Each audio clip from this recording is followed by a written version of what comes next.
Let's talk to Sheldon Jacobson. Sheldon Jacobson, professor of computer science, University of Illinois, a fine writer. Probably seen his op-eds in the Tribune as well. Professor, good morning. Good morning.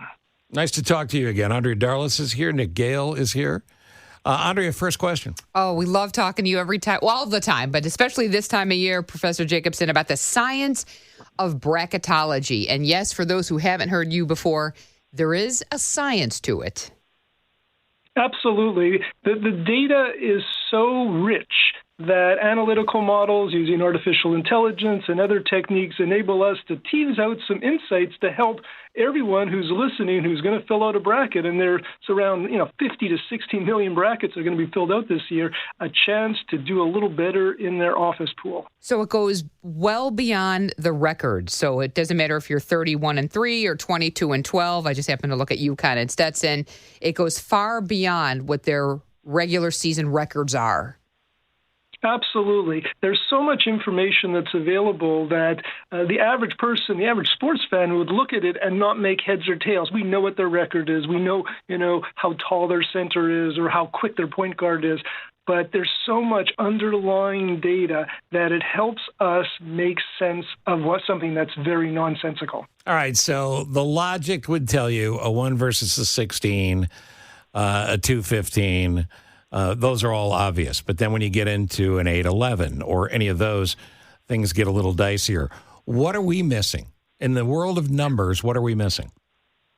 Well, it's not that people are missing anything. It's just that it's impossible to digest so much data using just our standard reasoning and thinking. And that's why computing power, artificial intelligence enables you to do that. And that's why we created our website, Bracket Odds, which we've had now for over 10 years. It gives us an opportunity to share with sports fans the data in a meaningful and sensible way.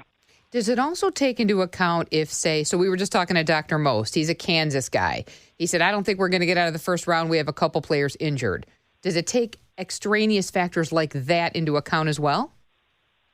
Well, what's happened is that since those injuries already occurred, they've already been reflected in some of the data in their performance, as we saw with Kansas not doing very well in their tournament. Yeah. So as a result, we already know that there's a problem there.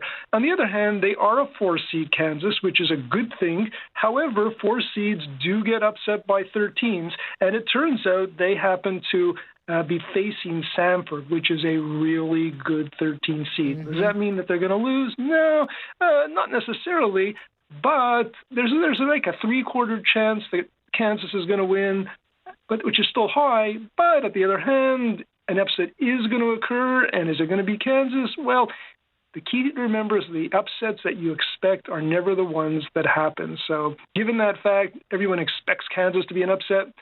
Probably won't happen. Bracketodds.cs.illinois.edu will remind you of that, and we'll link it for you to find it as well.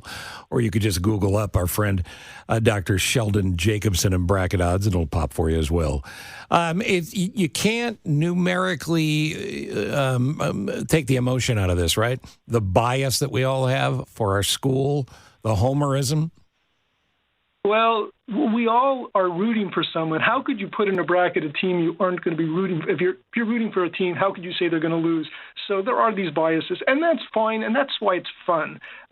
We actually advocate that you create multiple brackets, some with your heart, some with your head. That's smart. And as a result of that, use your heart ones to pick the teams that you want to win. Use your head and the data to pick the ones that you think are actually going to be reasonable. You have to have one of the funnest classes on campus, and kids are probably lining up to take your class. Well, what's the first thing you tell them on the first day? Well, what we do is we try and explain to them that data is fun, and that just because they think something is the way it is, it doesn't mean it is. In fact, one of the students in my class yesterday, which I gave after class, he says, well, who's going to win the tournament? And he wanted to know what it is, because we've already generated 3 million brackets, which we've put into a safe, a data safe that we will then score after the tournament using all of our power. And we actually find that some of those brackets score really well. We show you what we did in 2021, 2022, and 2023, and you can see how well they score. So as a result of that, we already have our brackets done, but they aren't done with our hearts. They're done with our head. They're using computer models to generate them all, and they're sitting in this bank right now, which we will only look at after the final, bell rings and the tournament is over. This is like Al Capone's vault. Is Geraldo coming in to open it? We don't think so, but anything's possible during March Madness. They'll get a better outcome. Yeah, I think so as well. I'm looking at some of the notes, some of the data you have on Bracket Odds, the website, and the odds against one or more 11 through 16 seeds getting the Final Four is 16-1. In other words, don't discount those seeds, because if you're willing to take a little higher risk for higher reward, that seems like the right place to be. Absolutely. The 11 seeds have a tendency, because of their path through the bracket, to survive. They play an 11 seed will play a 6 seed first. After that, if they win, they're playing a 3 seed. And then after that, they're playing a 2 seed, and they're avoiding the 1 seeds. UConn and Houston are really, really good this year. But the really, really good teams have bad days. And if they have a bad day at the wrong time, they will lose. So, the most predictable part of the tournament is how unpredictable it is. I also love how you say there's a section on the website, filling in your brackets, where to begin, because I think we all just start from the outside and move in. But you say there's a little bit of a different strategy as far as bracket odds goes. Yeah, there's a big advantage of starting either at the Elite Eight or the Final Four. Put those teams together first, and you actually reduce some of your other choices or reduce your risk in putting together your bracket. It's not intuitive to do that, but we've run experiments, and we published a paper in this a couple of years ago, which gets a lot of references now because people say, oh, that makes sense. And when you do it that way, what you're going to find is it's not as frustrating in putting together your bracket. It's very smart, and great writers know this, and you're certainly one of them, is when you're writing, especially if you're writing fiction, you figure out the ending first. You got it. And it's just a key to getting it beginning, middle, and end. I understand that, and this is unofficial, but Andrea bets over $1.8 million every March. Is that accurate? No. Oh, I'm sorry. No, but I always have Illinois winning everything I put down, so that's why I might be a little biased. I play too much with my heart, Dr. Jacobson. Understood completely, and that's one of your brackets. But do one with your head, a little bit of science.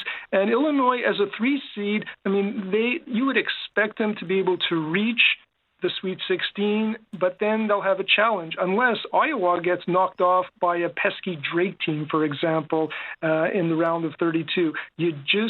Iowa State, I should say, they get knocked off in the round of 32. You just don't know what's going to happen. That's what makes it so much fun. That's why they call it March Madness. Yeah. And do you watch a lot of the games? I watch quite a few of them. What I'm doing during the tournament is I am filling in my data bank for next year's tournament in real time as the games play out. So I have it done by the end of the tournament. So I'm actually busy just working on 2025 when 2024 is being played. This is like golden. Cool. This is the perfect time for you, not just March Madness, but the golden age of science and AI. Sheldon, you must love going to work. I have the best job in the world. Yeah, there you go. We love talking to you. Nice to talk to you, Professor. Nick, any thoughts? No, he's filling out his bracket. Filling out my bracket, man. I appreciate the tips. Thank you, Professor. Enjoy your day. Thank you very much. Thanks, Professor. There's a lot of good stuff there, including picking your Final Four first. He's the best. Work backwards. I wish he was a professor when I was in school, because I would have taken the class. Yeah. And you'd be making money every year. I know. Filling the bracket out. I just do it for fun. As opposed to the ancient Western Civ class or whatever else you get stuck in. Yeah. I did enjoy my Western Civ class. Yeah. The guy I had for ancient Western Civ would throw erasers at you if you dozed off. You'll leave and you had chalk marks on your head. Erasers, kids, that's what they used on chalkboards.